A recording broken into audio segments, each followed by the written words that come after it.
So I want you to picture this. Imagine you're on a boat and it's just you and the captain. And the captain says, all right, we're heading east. All right, captain, you're going to believe him. And then a second later, he goes, no, you know what? We're going to go west. Okay, you just said we're going to go east. But okay, you're the captain, we'll go west. And then a minute later, your captain starts to look nervous. How would that make you feel?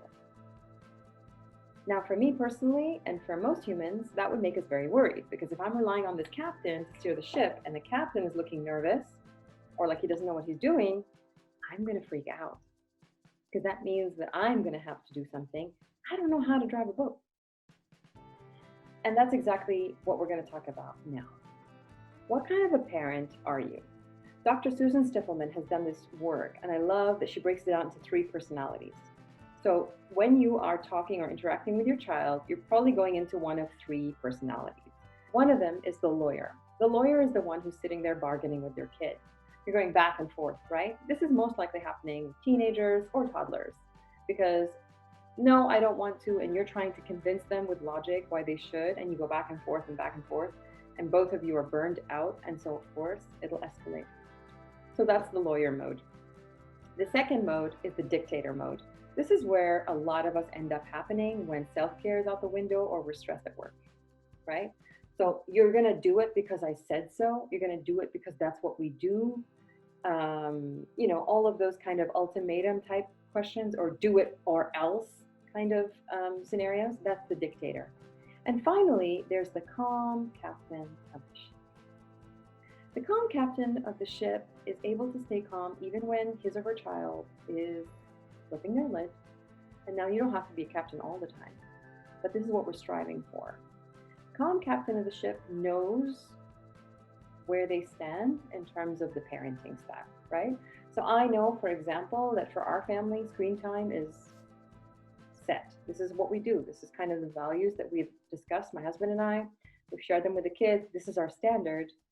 I'm not going to go into lawyer mode to negotiate. I'm going to say very simply, asked and answered. That's one of my tools.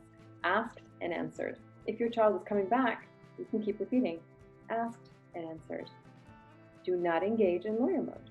Now here's the thing, when we're stressed, we go back to our usual behaviors, or what I like to call the template. So if you grew up in a home where you were bargaining with your parents all the time, that's what you know, that's your normal, that's your template. And that's probably what you've been bringing in and applying on your current family. The only way to change a template or the behavior from a template is to become aware of what you're doing. So step 1, awareness. Check in with yourself. What mode am I in? Am I in captain mode? Am I in lawyer mode? Am I in dictator mode? And if you find yourself in either one of those undesirable ones, where you're actually hurting your relationship with your kid, then check yourself, right? Oh, looks like I'm jumping into dictator mode again. How do I backtrack? Or how do I prevent myself from doing it next time? And again, when we're stressed, science has proven that we'll go back to our habitual behaviors. So until the new calm captain role kicks in and becomes a habit, you're gonna jump into lawyer mode and you're gonna jump into dictator mode. And it's really helpful for you to understand what is triggering you and also how to keep your own self-care up so that you're not tired enough to fall into that trap. So what kind of father are you, and in what moment of the day? That will define your fatherhood.